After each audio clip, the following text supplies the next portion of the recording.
Hello, Namaste everyone.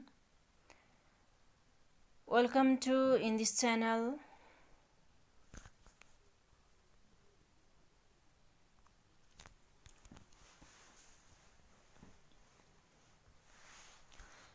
Hello, hi and Namaste everyone.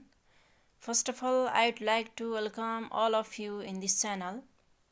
Today, I'm going to describe the Solow-Swan growth theory, which is the very most important growth model in economics. And this video is useful for master level of economic students and the students who are preparing for bank exams, especially for 6th level, the NRB, NBL, and whatever the bank has contained this course in syllabus. आज तपाईहरुलाई मैले सोलो-स्वान growth थ्योरीको बारेमा बताउन गइरहेको छु। आशा छ तपाईहरुलाई यो थ्योरी अवश्य बुझाउन सक्छु र तपाईहरुले बुझ्नु हुनेछ भन्ने। Before start the Solow-Swan growth model, first of all तपाईहरुले यो थ्योरी बुझ्नु भन्दा अगाडि हेरोडोमरको ग्रोथ मोडल राम्रोसँगले पढेको र बुझेको हुनुपर्छ र सायद तपाईहरुले पढ्नु भएको होला र बुझ्नु पनि भएको होला। नेपाल राष्ट्र बैंक साथसाथै एनबीएल बैंकको 6 लेभलको स्टुडेन्ट्सहरुलाई यो राखिदिएको छ र यहाँबाट प्रत्येक वर्ष 10 नभए पनि 20 मा यो क्वेशन सोध्न सक्छ यो थ्योरीहरुबाट। र सोलो-स्वान ग्रोथ थ्योरी हेरोडोमर मोडलकै एक्सटेन्सन अर इम्प्रोभाइज भर्जन हो। त्यसकारणले यो थ्योरी बुझ्नु भन्दा अगाडि तपाईहरुले हेरोडोमर ग्रोथ मोडल चाहिँ अवश्य राम्रोसँगले पढ्नु होला। तपाईहरुलाई हेरोडोमर ग्रोथ मोडलको बारेमा पनि यस्तै भिडियो चाहिन्छ भने मलाई कमेन्ट गर्नु होला। म बनाएर फेरि राख्ने प्रयास गर्नेछु। र यदि तपाईहरुलाई यो च्यानल मन पर्छ भने सब्स्क्राइब गर्नु होला, लाइक गर्नु होला र शेयर पनि गर्नु होला। तपाईहरुको जस्तै अरु साथीहरुलाई पनि यो फेरि युजफुल हुन सक्छ। त्यसो भन्दै अब आजको जुन मोडल छ त्यसतर्फ हामी जाउँ। फर्स्टमा हामीले इन्ट्रोडक्सन नै लेखौं अथवा तपाईहरुलाई यो भिडियो हेर्नको साथसाथै सँगसँगै कपी र कलम साथमा लिएर बस्नुभयो र सँगसँगै टिप्दै जानुभयो भने बुझ्न अत्यन्त सजिलो हुन्छ होला भन्ने मैले विश्वास राख्दछु र सँगसँगै चाहिँ कपी डट भयो भने सजिलो हुन्छ टिप्दै बुझ्दै गर्नलाई। इन्ट्रोडक्सनमा लेखिएको छ Solow-Swan growth theory is a new classical growth model which is propounded by Robert M. Solow and Trevor Swan in 1956. 1939 मा हेरोडोमर ग्रोथ मोडल आइसके पछाडि करिब त्यसको लगभग 10-15 वर्ष पछाडि यो सोलो-स्वान ग्रोथ मोडललाई चाहिँ रबर्ट एम सोलो र ट्रेभर स्वानले 1956 मा यो सोलो ग्रोथ थ्योरीलाई प्रोपाउन्ड गरेका हुन्। It is an improvement or improvised version over the Herodomer growth model which argues that the inherent instability or the razor-edge equilibrium in HD model is due to the assumption that labor and capital cannot be substituted to each other. यहाँ के भन्यो भने सोलो-स्वान growth थ्योरीमा चाहिँ हेरोडोमर growth मोडलमा जुन खालको instability condition देखिएको थियो economy इक्विलिब्रियमको लागि जसलाई रेजर एज इक्विलिब्रियम पनि भनिन्छ, त्यस्तो हुनुको पछाडि एउटै मात्रै कारण के थियो भने क्यापिटल एन्ड लेबरलाई सब्स्टिट्युट गर्न मिल्दैन भन्ने जुन हेरोडोमरले आर्गुमेन्ट दिएका थिए त्यसो नभएर यदि क्यापिटल एन्ड लेबरलाई चाहिँ हामीले सब्स्टिट्युट गर्ने हो एक अर्कामा भने इक्विलिब्रियम कन्डिसन को लागि इकोनोमी जहिले पनि स्टेबल कन्डिसनमा रहन्छ भन्ने यहाँ तर्क छ। They argue that if this assumption is dropped, or Solow and Swan argue that if this assumption is removed in Herodomer model, the economy is always in stable condition.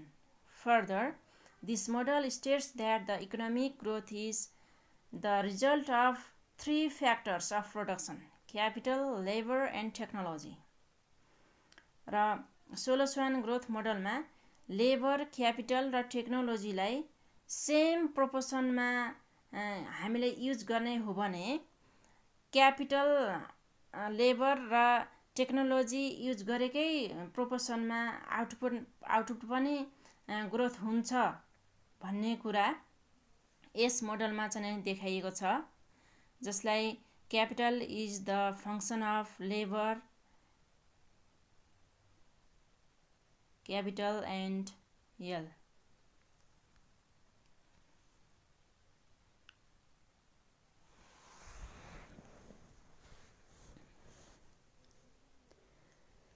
र यो introduction दिइसके पछाडि अब हामीले यहाँ के गर्नुपर्छ भने यो मोडल केही एजुम्सनहरुमा आधारित रहेको छ, जसरी हेरोडोमर ग्रोथ मोडलमा पनि हामीले एजुम्सनहरु हेरेका थियौं, पढेका थियौं। त्यसै गरेर यस सोलो-स्वान ग्रोथ मोडलमा पनि केही एजुम्सनहरु दिएका छन्, जुन एजुम्सनलाई तपाईले कपीमा टिपेर पनि राम्ररी लेख्दै जानुभयो भने अझ बुझ्न सजिलो हुन्छ। सँगसँगै there exist the aggregate or composite production function. पहिलो नम्बरको एजुम्सनमा there exist the aggregate or composite production function, that is output is the function of capital and labour, जसलाई हामीले इक्वेसन 1 ले डिनोट गरेका छौं। अब यही एजुम्सन 1 लाई चाहिने हामीले A B C D E गरेर विभिन्न पार्टमा चाहिँ यो प्रोडक्सन फंक्सनको फिचरहरु के कस्तो हुन्छ भनेर यहाँ हामीले लेखेका छौं। नम्बर ए मा लेखेको छौं, only one homogeneous output is produced in the economy which can be used either for consumption or investment purpose. एकै किसिमको आउटपुट चाहिँ इकोनोमीमा उत्पादन हुन्छ र त्यो उत्पादन त्यसरी भएको उत्पादन चाहिँ या त उपभोगमा या त लगानीमा चाहिँ काम लाग्छ भन्ने कुरो यो एजुम्सन रहेको छ। त्यस्तै गरेर बी नम्बरमा छ, both the factors input capital and labour are homogeneous not heterogeneous for the production both capital and labor are is indispensable. हामीले आउटपुट उत्पादन गर्नको लागि कुनै एउटा मात्रै साधन प्रयोग नगरिकन लेबर र क्यापिटललाई पनि उत्तिकै अपरिहार्य रूपमा प्रयोग गर्नुपर्छ भन्ने यस एजुम्सनको मान्यता रहेको छ।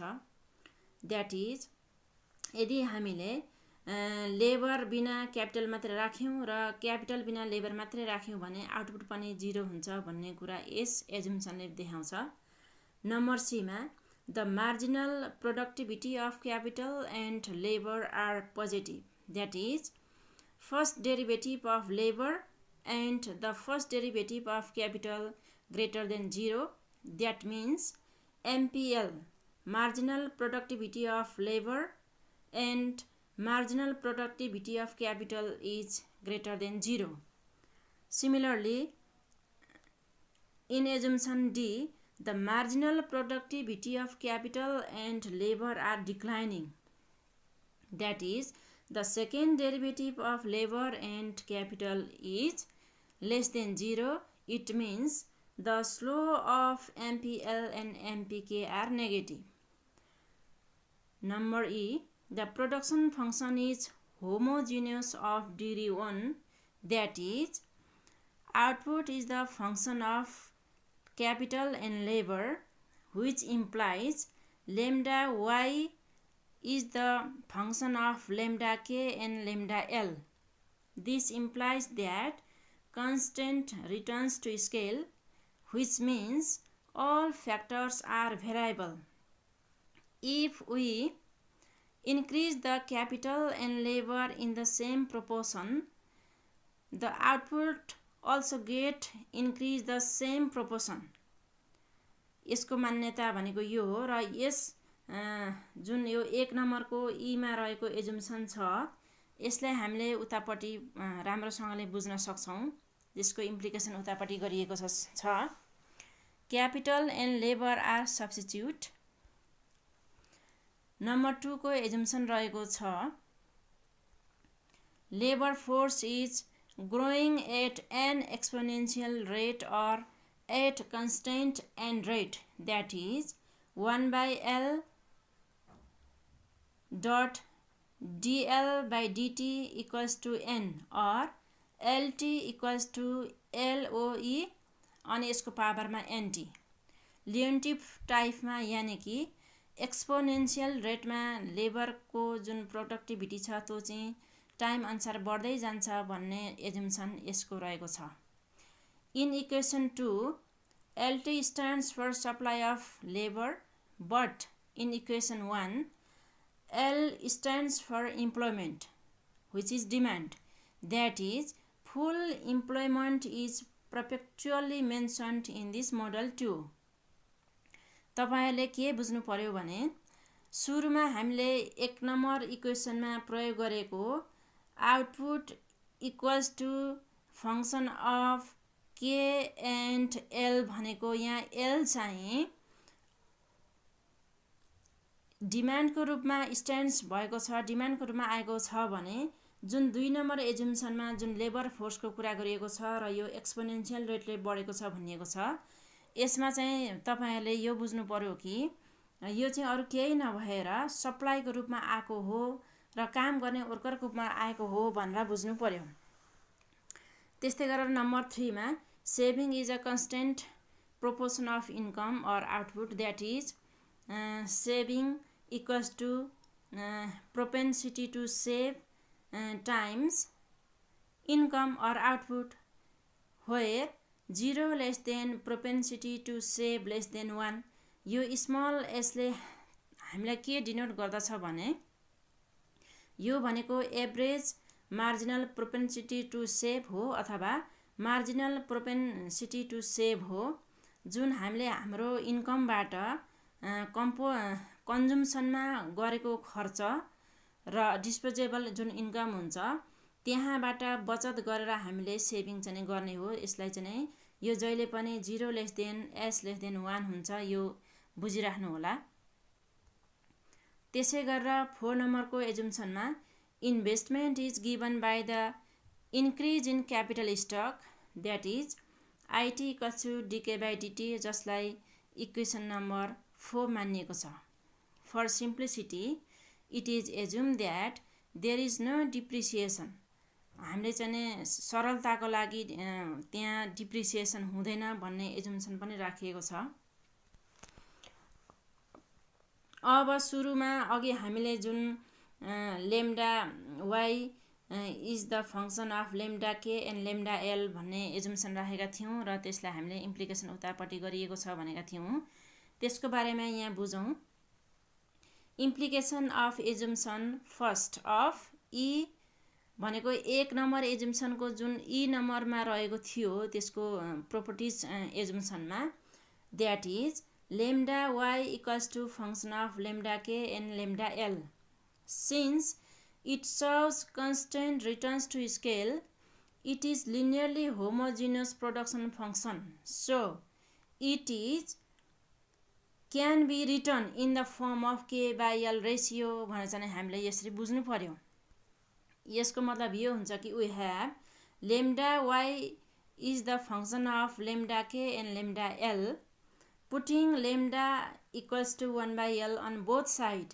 यदि हामीले यो दुवै साइडमा lambda को भ्यालु चाहिँ 1/L पुट गर्ने हो भने यसको रिजल्ट के हुन्छ त भनेर अब हामीले यहाँ हेरौं त्यसो गर्दाखेरि 1/y/L equals to फंक्सन जस्ताको जस्तै भइ नै गयो तर lambda को ठाउँमा 1/L राखिएको छ इन्टु के भइ नै हाल्यो त्यसपछि बीचमा कमा 1/L lambda को भ्यालु इन्टु l अब y/L is the function of k/L, 1 यो k/L कसरी आयो भन्ने कुरा तपाईले बुझ्नु नै भयो होला माथिपट्टि 1 छ र तलपट्टि l छ k/L भयो र यो l काटेपछि यहाँ बाँकी रह्यो 1 रह्यो हेर्नुस् र त्यसपछि y/L जस्ताको तस्तै र फंक्सन अफ k/L यहाँ चाहिँ अब यो के कसरी हरायो त भन्ने सवालमा प्रश्न हुन सक्छ since 1 is constant and It cannot return in functional form.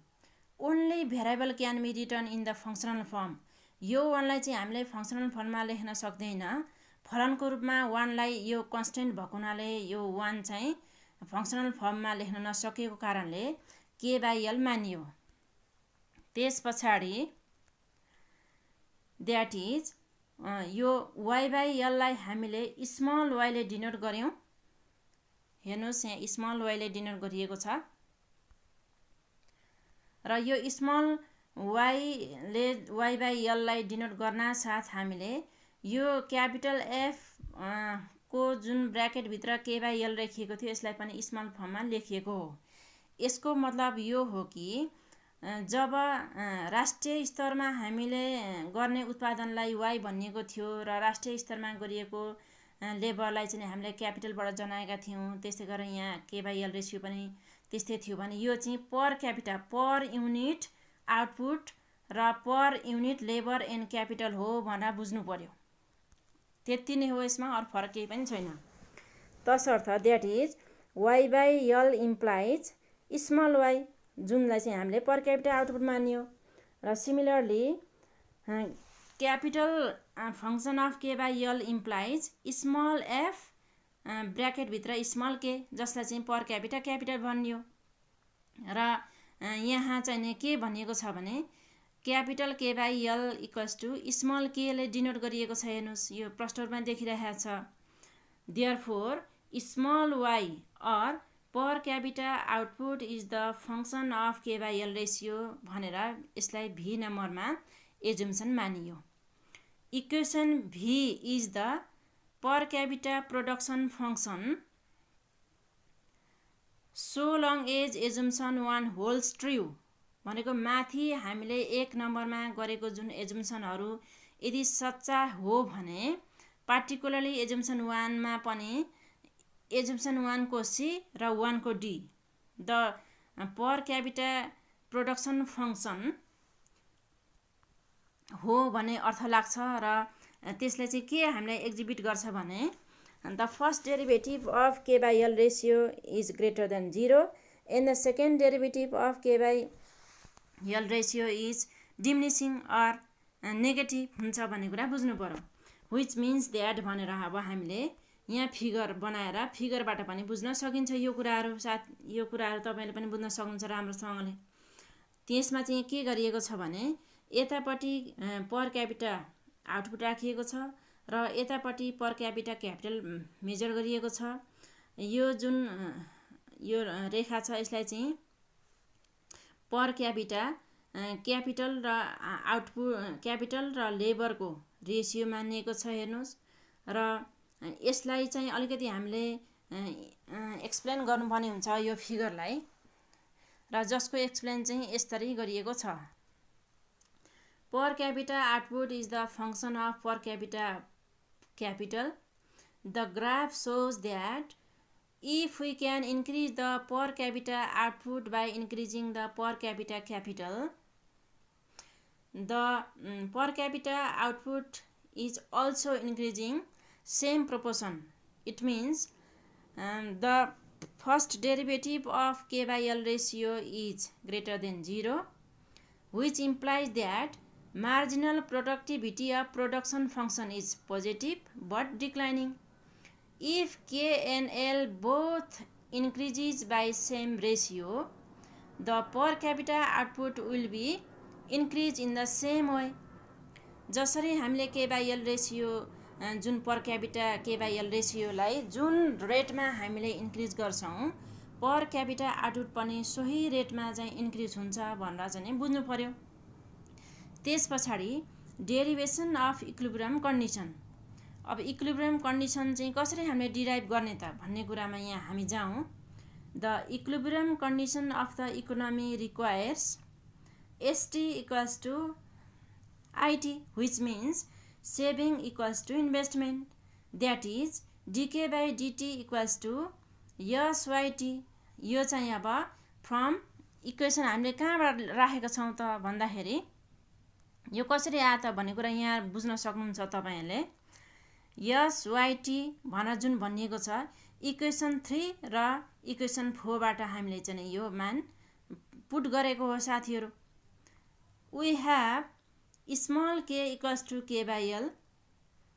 अब यो small k equals to k by l आइसके पछाडी तपाईहरुले यहाँ एउटा सूत्र छ, त्यो अवश्य जान्नु पर्ने हुन्छ, जहाँ चाहिँ मैले यहाँ रफ भनेर देखाइदिएको छु र यसमा कोसेन्ट रुल जुन लागेको छ। जस्तै कोसेन्ट रुल भनेको u बाइ v को हामीले डेरिभेटिभ गर्नु पर्दाखेरि यसको यो सूत्र नै के हुन्छ भने v du minus u dv upon dt त्यसको होल अपन v स्क्वायर हुन्छ।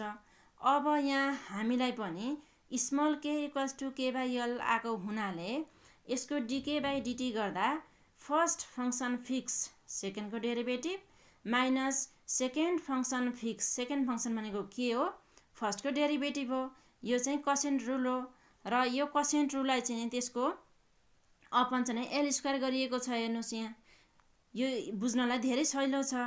अब 1 by l into dk by dt, यो 1 बाइ l भनेको यो l र यो l स्क्वायर, यो l स्क्वायर भनेको त यो l को पनि हो, dk बाइ dt को minus k into dl by dt upon whole l square दिएको छ। हेर्नुस् अब यो l र यो l स्क्वायर एउटा काट्दा माथि 1 बाँकी रह्यो र l यहाँ आयो र dk बाइ dt जस्ताको तस्तै यहाँ हामीले राखेका छौं माइनस k को मुनि पनि l स्क्वायर छ, k को मुनि l स्क्वायर जस्ताको तस्तै राखेको र 1 बाइ l। अब 1 बाइ l चाहिँ हामीले यो यसको डेरिभेटिभ गर्दाखेरि 1 बाँकी रह्यो, त्यसैलाई यहाँ राखिएको र dl बाइ dt जस्ताको तस्तै यहाँ हामीले राखिराखेका छौं। अब 1 by l into small s, जुन स्मल s चाहिँ हामीले इक्वेसन 2 बाट राखिएको छ माइनस k बाइ l, यो l स्क्वायर र यो l काट्दाखेरि एउटा l बाँकी रह्यो, k बाइ l रह्यो र dl बाइ dt भनेको हामीले लेबर्स फोर्स हो भनेर माथि इक्वेसन 3 मा भनेका छौं, त्यही चाहिँ ल्याएर यहाँ राखिएको हो। तपाईलाई बुझ्नको लागि सजिलो होस् भन्ने अभिप्रायले सायद तपाईले बुझ्नु पनि भयो होला र यसलाई फेरि फर्दर क्याल्कुलेसन गर्दाखेरि स्मल sy माइनस nk हुन्छ र स्मल sy माइनस nk लाई माथि हामीले dk बाइ dt त जस्ताको तस्तै छ। Therefore dk by dt equals to small s is the function of small k minus small n, जसले हामीले इक्वेसन vi मान्ने। अब equation vi is the fundamental differential equation of Solow-Swan growth model in equilibrium condition dk by dt equals to 0। Equilibrium condition हुनको लागि त dk by dt equals to 0 हुनु पर्यो। This implies that s is the function of k minus nk। यो अरु केही पनि होइन, यो सोलुसन गरेको, यो तपाईले राम्ररी बुझ्नुहुन्छ, यो कतैबाट मान लिएर राखेको पनि छैन, यसैलाई चाहिँ क्याल्कुलेसन गर्दा क्रस गुणा मल्टिप्लाई गर्दा यस्तो भएको। अब यही इक्वेसनलाई चाहिँ हामीले 7 इक्वेसन चाहिँ मान्दाखेरि equation 7 is the equilibrium equation of Solow-Swan growth model which says that। अब बुझ्नुपर्ने कुराहरु चाहिँ यहाँ छ, यो त हामीले क्याल्कुलेसनबाट यति आयो भनेर बुझिसक्यौं। अब यसको अलिकति इम्प्लिकेसन के छ र यसले भन्न खोजेको कुरा के छ भनेर पनि त लेख्नु पर्ने हुन्छ। त्यही कुरालाई चाहिँ यहाँ तल हामीले लेखिरहेका छौं। यसले चाहिँ के भनिरहेको छ भन्दाखेरि यो भनेको इक्विलिब्रियम इक्वेसन हो Solow-Swan ग्रोथ मोडलको, जसले चाहिँ rate of change in k by l ratio is equals to the difference between s function is the k by l ratio and nk। This is the differential equation and it cannot be analyzed quantitatively। यो differential equation भएको हुनाले यसलाई अब quantitatively रूपमा हामीले यसलाई analyse गर्न सकिँदैन। यसको लागि त हामीले ग्राफिकल हेल्प लिनुपर्ने हुन्छ। That is why we can do only graph or phase diagram. ग्राफमा अथवा फेज डायग्राममा हामीले देखाउनु पर्ने हुन्छ। Thus the equilibrium condition can be develop as भनेर हामीले अब यहाँ यो चित्र बनाएका छौं, जसमा चाहिँ फिगर 1 ए र फिगर बी दिएको छ। यतापट्टि पर क्यापिटा आउटपुट मापन गरिएको छ र यतापट्टि के/एल रेसियो मापन गरिएको छ। यो चित्र हेर्नको लागि हामीले त्यति अप्ठ्यारो केही पनि छैन, जसमा चाहिँ नि यो सोझो जुन झर्को छ यसले चाहिँ नि तपाईँलाई नेचुरल ग्रोथ रेट जसलाई चाहिँ N/S इन्टु के ले चाहिँ नि डिनोट गरिएको छ। यो भनेको नेचुरल ग्रोथ रेट हो। यो जुन गइरहेको छ। अब यो जुन कर्भ छ यो भनेको के/एल रेसियोको फङ्सन अफ के/एल रेसियोको कर्भ हो। अब यही चित्र तल पनि एकैचोटि एकै ठाउँमा चाहिँ राखेर हेर्ने गरिएको छ। हेर्नुहोस्, अब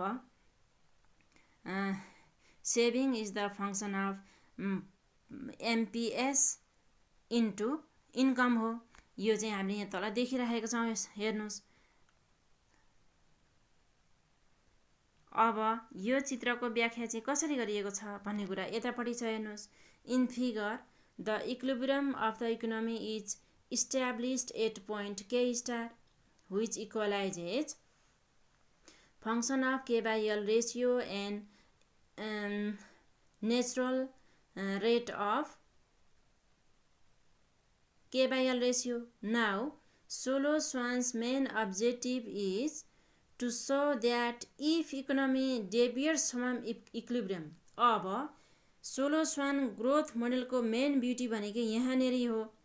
यहाँनेरि के भन्ने कन्सेप्ट आयो भन्नुहुन्छ भने सोलो-स्वान मोडलको मेन अब्जेक्टिभ भनेको के हो त भन्दाखेरि if economy deviates from equilibrium,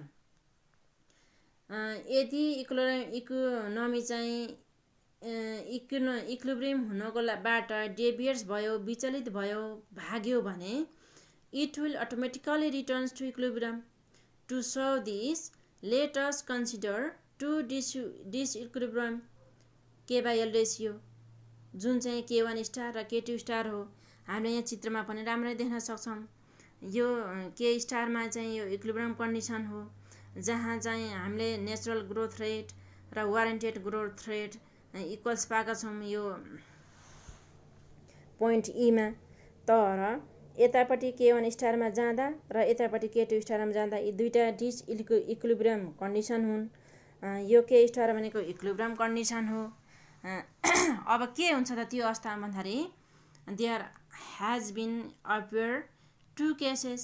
the first case is when economy is at K1 star. यदि इकोनोमी चाहिँ K1 स्टार भयो भने कस्तो तरिकाले अटोमेटिक रूपमा K स्टारमा आउँछ र इक्विलिब्रियम हुन्छ त भन्ने कुरा। अब यहाँ हेर्नु, here FK greater than N/SK. This implies that the capital labor ratio is greater than 0, that is dk/dt greater than 0. It means the value of K/L ratio increases over time and reaches the equilibrium K star. यसमा चाहिँ यो K/L ratio भन्दा ठुलो चाहिँ के छ त भन्दाखेरि N/S के छ, जुनलाई वारेन्टेड ग्रोथ रेट मानिएको छ, नेचुरल ग्रोथ रेट मानिएको छ। अब यो अवस्थामा चाहिँ सेभिङ चाहिँ हाम्रो क्यापिटल लेबर रेसियो भन्दा बढी भएको हुनाले यसमा चाहिँ के हुन्छ भन्दाखेरि K/L रेसियो बढ्दै जान्छ र यो बिस्तारै बिस्तारै समयको अन्तरालसम्म फेरि K स्टारमा आएर इक्विलिब्रियम हुन्छ। Similarly in case two when economy is at K2 star. K2 स्टारमा यदि इकोनोमी छ भने यहाँको कन्डिसन के छ त भन्दाखेरि K/L ratio is less than natural rate of K/L ratio. This implies that dk/dt less than 0. This means value of K/L ratio जसलाई हामीले स्मल केले डिनोट गरेका थियौँ decreases over time and rich the equilibrium condition K star. Thus, the economy is always stable. अब लास्टमा हामीले conclusion पनि लेख्नुपर्ने हुन्छ। कन्क्लुजनमा for the equilibrium of the economy the value of K/L ratio must be fixed or constant. For this, capital and labor should grow at the same rate. As labor force is growing at the same rate of N, capital must grow at the same rate of N. as there is constant returns to scale, output also grows at the same rate of an exponential rate. All the variable in Solow-Swan growth model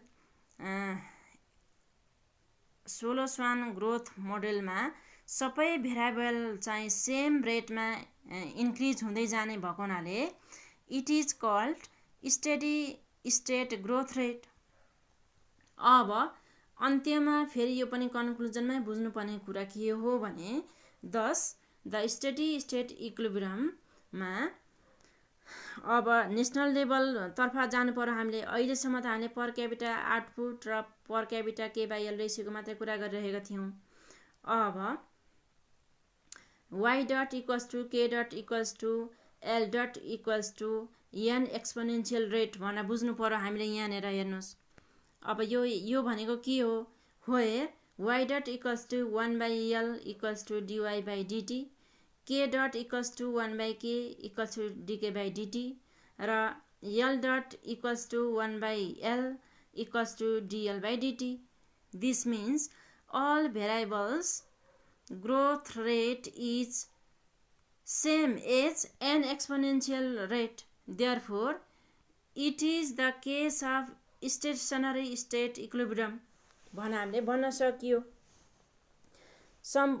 यसको अर्थ के हो भने सोलो-स्वान growth मोडलमा सबै प्रकारका भेरिएबलहरू चाहिँ an exponential growth रेटमा increase भएको हुनाले सोलो-स्वान ग्रोथ मोडल चाहिँ स्टेसनरी स्टेट इक्विलिब्रियममा रहन्छ भन्ने मेन तर्क हो। यदि तपाईहरुलाई यो भिडियो मन पर्यो र राम्रो लाग्यो, यो सोलो-स्वान ग्रोथ मोडल मन पर्यो भने अवश्य पनि सब्स्क्राइब गर्नुहोला। साथै आगामी दिनहरुमा तपाईलाई इकोनोमिक्सको कुन टपिक्समा भिडियो आवश्यक छ